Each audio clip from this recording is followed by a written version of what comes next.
Last week I showed you how to prepare a commercial sewing pattern for fitting using a fairly straightforward shift style dress. Now, since the dress I used as an example was very similar to a basic block pattern, it was pretty straightforward exercise once you understand how to manage the little details. Now, if you missed part one of this series, be sure to watch it. I'll link to it on this page. Now, this week we are going to talk about how to prepare the pattern for a flared jacket with a raglan sleeve, which you'll soon see is not nearly as straightforward. I'm Alexandra Morgan from In-House Patterns and In-House Pattern Studio. I create digital sewing patterns and teach experienced sewers and budding pattern makers how to make and adjust patterns for fit and style.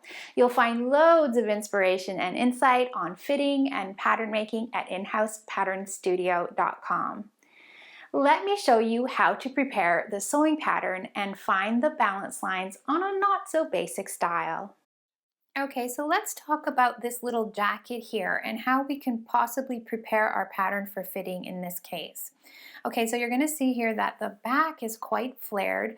We don't have a set-in sleeve, and we've got a little bit of a front flare as well here and a collar. Okay, so these are elements which make it more difficult to find these lovely little balance lines on. But I'm going to show you some principles that might work for you and then some ideas of what to do when you just don't have any markings at all. So let's start with the front pattern. And in this case, I've just folded back the facing here and just put it toward center front here. So this is the center front line of the pattern, and I've just folded everything that facing back just to get it out of the way.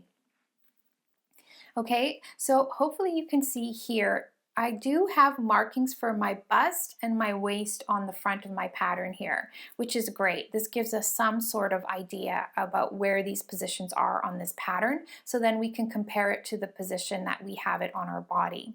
So in this case, this is a flared style. So once again, we can't just draw a horizontal balance line right across the pattern, because you can see here that you're going to end up with a completely different position here at the side seam. And that's because when we create flared patterns, we actually slash and open and spread out the pattern to create these little godets or these little flares. So what happens in a flared garment is this waistline, your horizontal balance lines become curved. They become in a sort of shaped because we are fanning the pattern out in a certain direction. So what I suggest you do here is start with the waist or hip line, something that's as close to the hemline as possible. So what I did here, of course, which I want you to do to all of your patterns, is draw in your seam lines and your hem lines.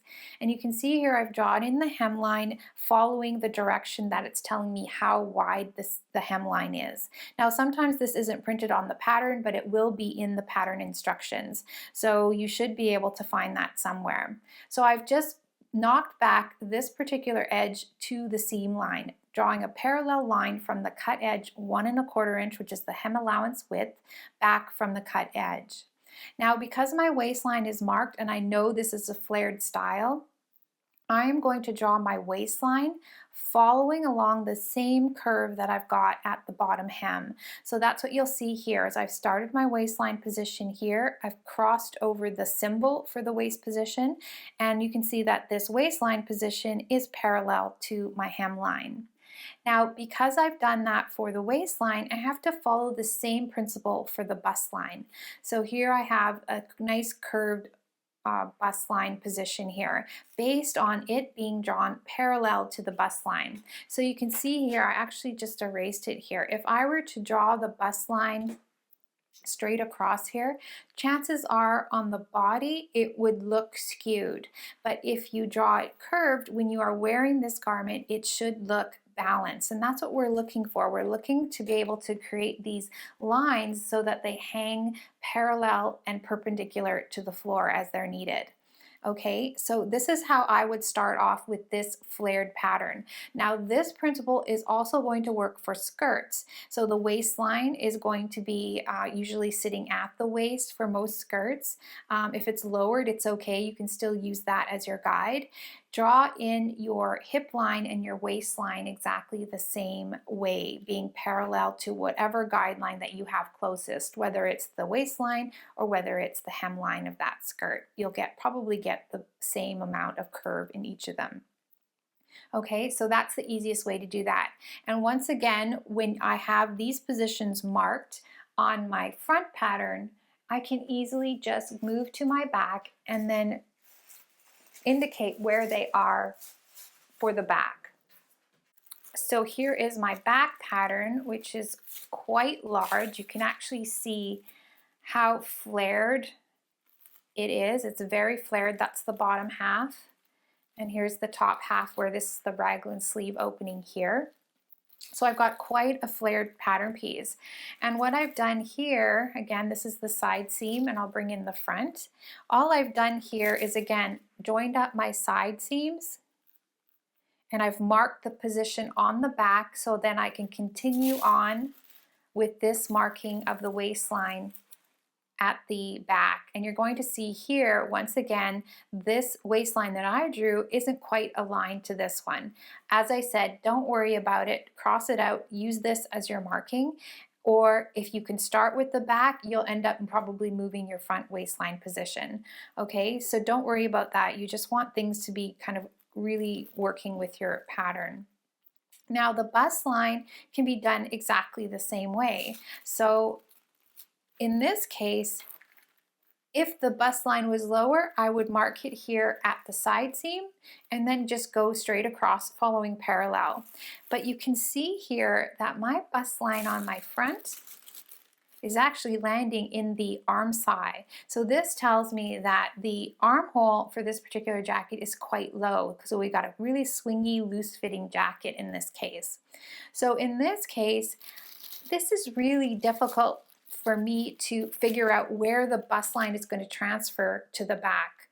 So what I can do here is, using that principle of center back, the position of the bust line is going to be the same distance at center front as it is at center back. So I can use that as a guide on the back and see if we can find the bust line at the back.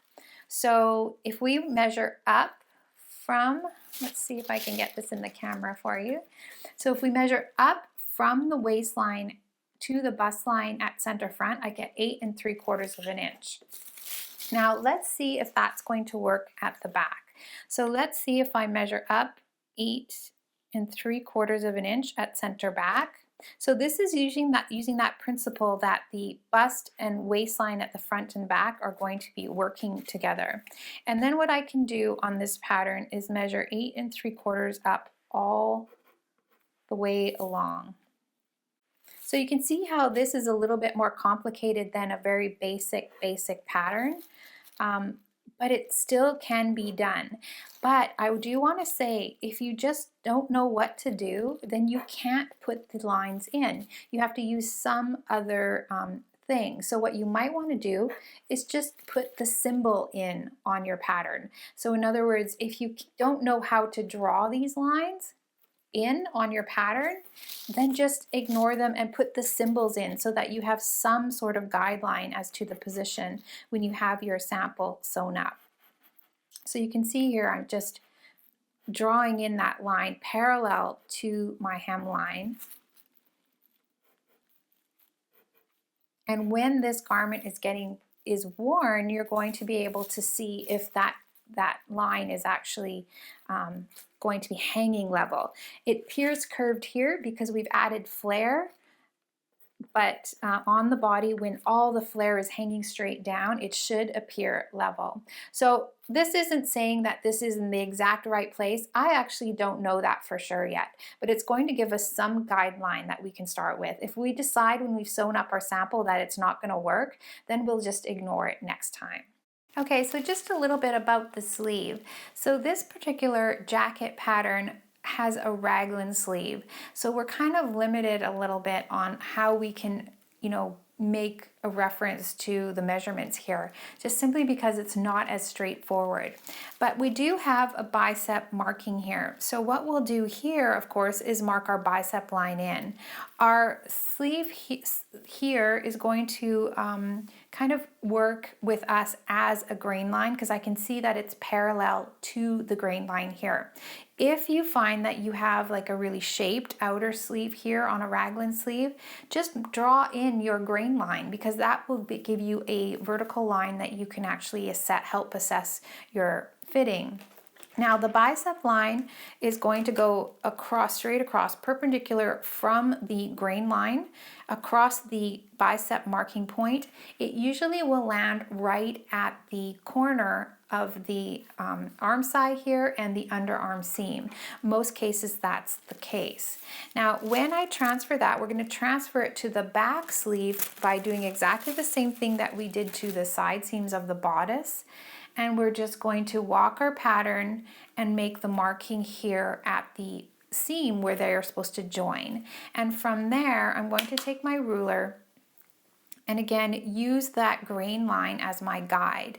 Now you're going to see here at this corner, my bicep line doesn't really match exactly here.